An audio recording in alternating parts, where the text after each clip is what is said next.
사도행전 16장 31절 말씀, 이르되 주 예수를 믿으라. 그리하면 너와 너 집이 구원을 받으리라. 자, 구원을 받는다는 말은 무엇입니까? 구원은 노예 상태나 곤란한 처지에 있는 사람을 건져내어 자유를 주는 행위라고 합니다. 성경에서는 죄와 사망으로부터 건져내어 영원한 생명을 누리게 하는 것이라고 말합니다. 구약의 출애굽기에 구원에 대한 예표가 있는데, 모세가 이스라엘 백성들을 애굽에서 이끌어낼 때에 마을스본 맞은편 바닷가에 장막을 치고 있었으며, 애굽왕 바로가 애굽의 모든 병거를 동원하여서 그들을 학살하기 위해서 추적했습니다. 이스라엘을 구원하기 위해서 하나님께서는 구름기둥과 불기둥으로 이동하셨는데, 그때만큼은 그 불기둥과 구름기둥이 뒤로 이동을 해서, 자, 낮에는 흑암 때문에 애굽이 접근을 못했고, 밤에는 불기둥 때문에 뜨거워서 접근을 할 수가 없어서 이스라엘 백성들을 추적하지를 못했습니다.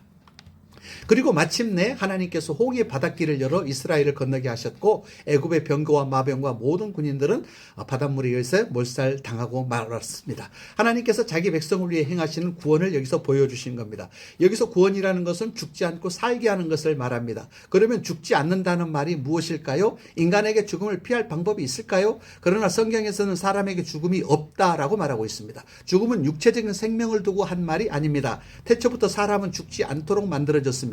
단순히 분리가 있을 따름입니다. 실체인 영혼이 육체와 분리될 때 우리는 죽었다고 말을 하지만 이것은 죽음이 아닙니다. 죽음이라는 것은 나의 실체인 영혼이 하나님으로부터 영원히 분리되는 것을 말합니다. 그 분리되는 장소가 지옥입니다. 지옥은 고통스러운 장소입니다. 더 나아가 하나님과의 영원한 단절이 있는 곳이 바로 지옥입니다. 그곳에는 눈꽃만한 신의 사랑도 신의 은혜도 받을 수 없는 곳입니다. 그렇다면 내가 왜 구원을 받아야 하는 것입니까? 그것은 죄 때문입니다. 요한복음 8장 4절에 어떤 가늠하다 현장에서 잡힌 여자가 나오는데, 그녀는 모세의 율법대로 돌에 맞아 죽게 되었습니다. 그러나 예수께서 너희 중에 죄 없는 자가 먼저 돌로 치라고 하였더니 사람들은 모두 돌을 버리고 떠났습니다. 사람 중에는 죄 없는 사람이 없습니다. 모든 사람이 죄를 지었고 때문에 모든 사람은 형벌을 받을 수밖에 없습니다. 죄가 있는 곳에는 형벌이 있고 두려움이 있습니다. 그러면 예수는 왜 믿으라고 하는 겁니까? 감옥에 갇힌 두 죄수가 있었습니다. 같은 방에 지내다 보니 서로 친구가 되었고, 한 사람이 말하기를 내가 네 목까지 감옥살이를 할 테니 너는 지금이라도 나가서 자유롭게 살아라, 이렇게 하였지만은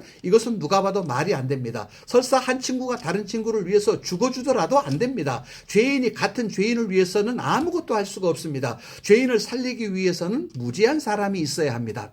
원죄와 자범죄가 없는 그가 바로 2000년 전에 오신 예수 그리스도입니다. 그는 원죄를 배제하기 위해 동정녀 탄생을 하였고, 또 33년 동안에 사시면서 율법을 완전히 지켜 자범죄가 없습니다. 유일하게 인간의 죄를 대신 담당할 수 있는 분이 바로 그분입니다. 그가 십자가에서 저와 여러분의 죄를 담당하셨습니다. 마지막으로 믿음입니다. 믿음은 하나님